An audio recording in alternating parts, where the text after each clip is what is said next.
ഞാൻ ഇന്നലെ വാട്സപ്പ് എടുക്കുന്ന സമയത്ത് എൻ്റെ ഒരു ഫ്രണ്ടിന്റെ മെസ്സേജസ് ഉണ്ടായിരുന്നു. ഞാനിങ്ങനെ നോക്കുമ്പോൾ ഒരു 10+ മെസ്സേജസ് കണ്ടു.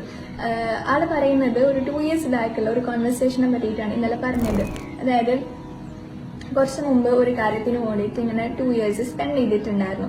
അപ്പൊ സ്പെൻഡ് ചെയ്തിട്ട് ആ കാര്യം വർക്കായില്ല, അത് പറ്റിയതല്ല എന്നുള്ളൊരു റിയലൈസേഷൻ വന്നു. അപ്പോൾ ആ 2 years അങ്ങനെ സ്പെൻഡ് ആക്കിയത് ഒരു വേസ്റ്റ് പോലെ ഫീൽ ആവുന്നുണ്ട്, റിഗ്രറ്റ് ഉണ്ട് എന്നൊക്കെ അന്ന് എൻ്റെ അടുത്ത് പറഞ്ഞിട്ടുണ്ടായിരുന്നു.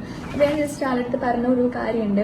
അതായത് നമ്മളിപ്പോൾ അതിലോട്ട് പോയി അല്ലെങ്കിൽ ആ ഒരു ഫീൽഡ് എക്സ്പ്ലോർ ചെയ്ത സമയത്താണ് നമുക്കത് പറ്റിയതല്ല എന്നുള്ളൊരു കാര്യം നമ്മൾ മനസ്സിലാക്കിയത്.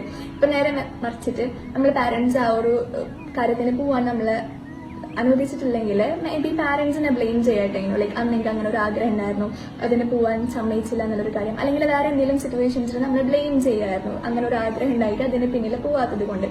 പക്ഷെ ഇപ്പൊ പോയത് കൊണ്ട് മനസ്സിലായി ആ ഒരു കാര്യം എനിക്ക് പറ്റിയതല്ല എന്നുള്ളത്. ഇതൊരു വലിയ റിയലൈസേഷൻ ആണ്. ലൈക്ക് നമുക്ക് ലൈഫിൽ എന്ത് വേണം എന്നുള്ളൊരു കാര്യം നമുക്ക് മോസ്റ്റ് ഇമ്പോർട്ടൻ്റ് ആണ്, അതിനെപ്പറ്റിയുള്ള ഒരു ക്ലാരിറ്റി വേണം എന്നൊക്കെ ആളുകൾ പറയുന്നുണ്ട്. അതേപോലെ തന്നെ ഇമ്പോർട്ടൻ്റ് ആണ് നമുക്ക് എന്ത് വേണ്ട എന്നുള്ളൊരു ക്ലാരിറ്റി. അപ്പൊ ആ ഒരു ക്ലാരിറ്റി 2 years കൊടുത്തു. അപ്പൊ അതെന്തായാലും ഒരു റിഗ്രറ്റ് അടിക്കേണ്ട കാര്യമൊന്നുമില്ല, ആ ഒരു റിയലൈസേഷൻ ഉണ്ടായിന്നൊക്കെ അന്ന് പറഞ്ഞിട്ടുണ്ടായിരുന്നു. അപ്പൊ ഇത് ആ ഒരു പെർസ്പെക്റ്റീവിനെ ഷിഫ്റ്റ് ചെയ്തു എന്നൊക്കെ പറഞ്ഞിട്ടായിരുന്നു മെസ്സേജ്. 2 years ബാക്കാണ്. പക്ഷെ ഇന്നലെ അങ്ങനെ പറഞ്ഞപ്പോൾ എനിക്ക് ഭയങ്കര സന്തോഷമായി.